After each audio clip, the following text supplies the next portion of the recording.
Today we're going to paint fall trees using basic colors: a red, a blue, a burnt sienna, a sap green, a lemon yellow, and a cadmium yellow. And you can see here I've already put washes down on my paper, and here's a look at my palette, how I have my colors mixed and ready to go. I'm just going to add on these washes and add details and build on this. I'm adding some burnt sienna and some green here, some sap green. And I'm using a wet brush and I'm painting on dry paper. Now I'm adding some dark shadows using alizarin crimson and ultramarine blue and throwing in some burnt sienna. Notice I'm using the side of my brush to bring up these colors. Here's a look of how I mix my darks with alizarin crimson, burnt sienna, ultramarine blue, and I'm going to use that mixture to add more dark and shadow on the foreground of this painting. Notice I'm just covering certain areas. I'm trying to leave as much of that wash on the bottom as I can, which are the lights. This mix of dark, light, and medium values gives it some texture.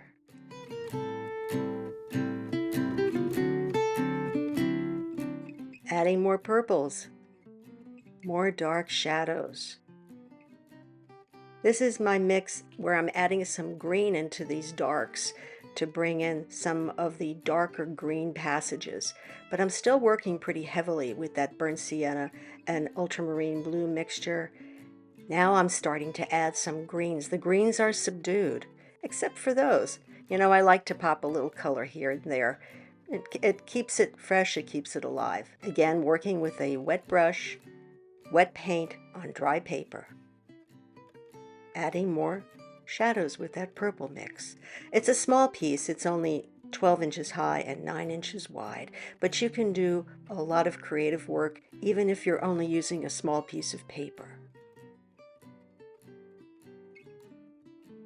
And we're just going to continue with these shadows along the bottom or the foreground of the painting. I love using burnt sienna. I use it a lot. It's more of a red than it is a brown, and it really lightens the painting up. And I think I threw some cadmium yellow in there to brighten it also. And we're putting in some more darks just to kind of anchor that foreground.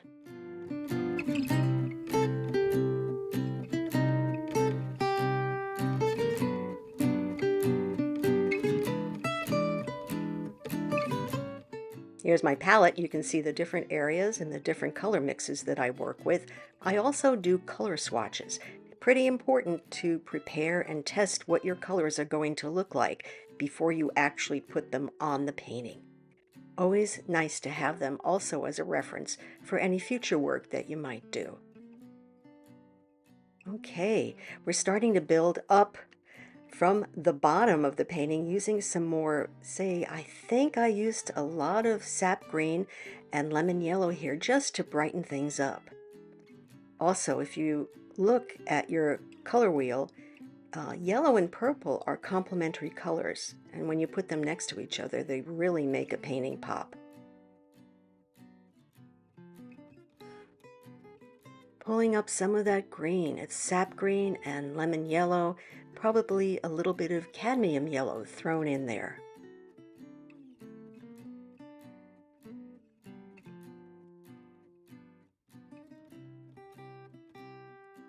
And we're just going to continue to build on those lighter areas, keeping the background diffused.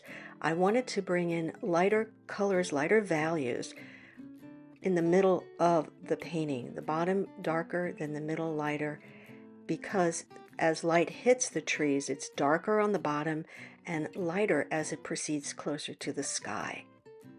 At least that's the way it was explained to me. But every once in a while, I like to throw some of those shadows in between, and working with the negative spaces, the spaces in between the clumps of those bright clusters of autumn leaves.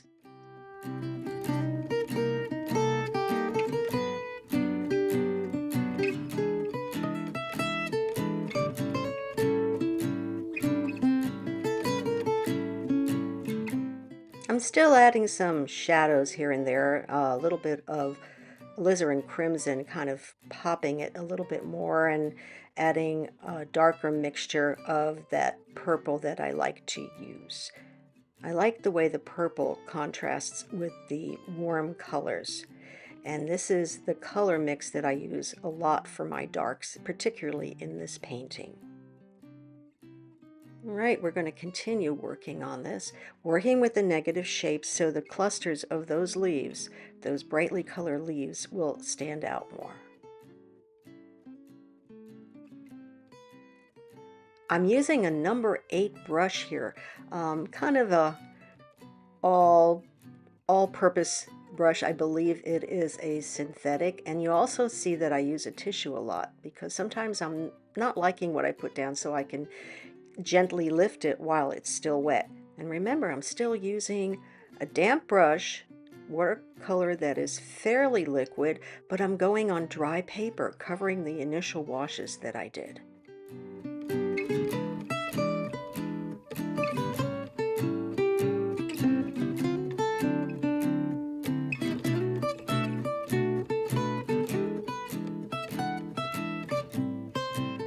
I've got tree trunks, so I want to make sure that I outline those tree trunks so they stand out, and I'm putting dark against them, working with the negative shapes so they almost outline. And I like, oh boy, do I like looking at that purple against those tree trunks. And here it is again, ultramarine blue, permanent red, or alizarin. And I also do an ultramarine and I do a sap green, which makes a beautiful dark, dark green. Now I'm pulling up some of these colors and making them a little bit lighter as I move up the surface of the painting more now to the middle of the painting. And you can see how those clusters of leaves are standing out against those dark, dark negative shapes.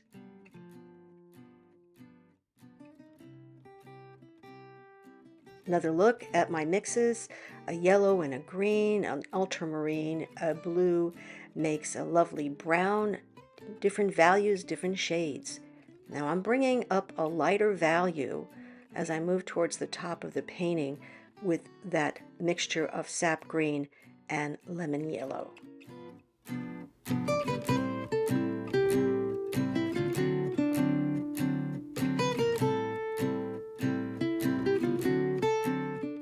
Let's take a look and see how this is coming together on a wider shot. It's looking pretty good. One thing I want to say is you don't have to worry and be afraid to work with watercolor. It's a lot easier than people say it is. It takes a little bit of practice. And if you don't like it, well, that's why I keep that tissue in my hand all the time so I can lift and change it.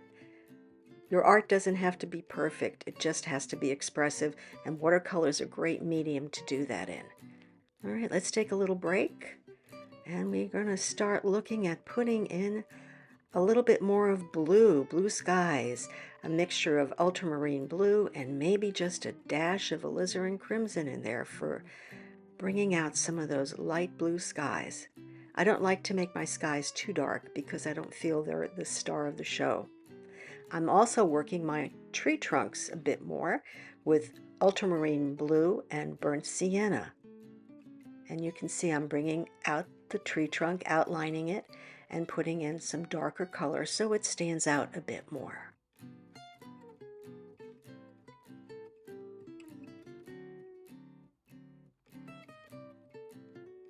Coming together fairly well. And here's a mix that I've used of yellow and red to make orange, and different values, different shades, throwing in some green. Green and red make a very nice dark neutral. And I'm kind of dotting that stronger mix of orange, which is a yellow and a red. Probably lemon yellow, cadmium yellow, and alizarin crimson. Just dotting it here and there to bring out the values of the bottom of the leaves and making them pop just a little bit more. I'm going to take a look at my palette one more time. There's my dark, dark green with ultramarine blue and sap green, and I'm going to add some of that dark green on those leaves on the top of the trees.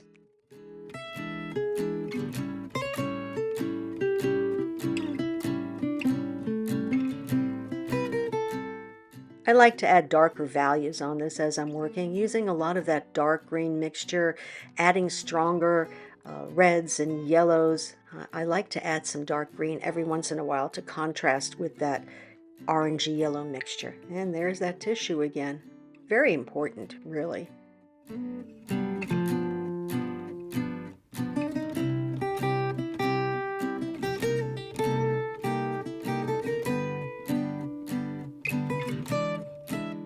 Remember I said color swatches? I always refer to them, and you can see my green and my red, how the mixture looks, and I utilize that when I'm painting. Again, do your color swatches before you do a painting, and it gives you kind of a roadmap of the colors that will work well for your painting. Now I'm just dabbing here and there. I also feel like I'm fiddling a little bit, and I tend to do that. Artists really don't know when to stop sometimes.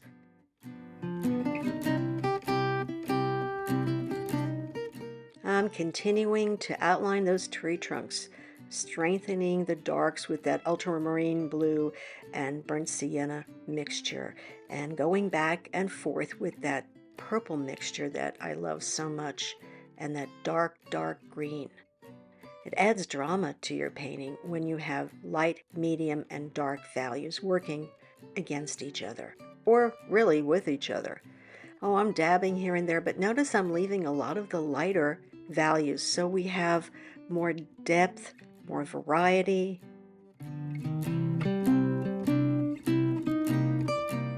Putting the final touches, adding some darks here and there, outlining some tree trunks here and there, not overworking it because we're getting close to the end and I feel I need to step away.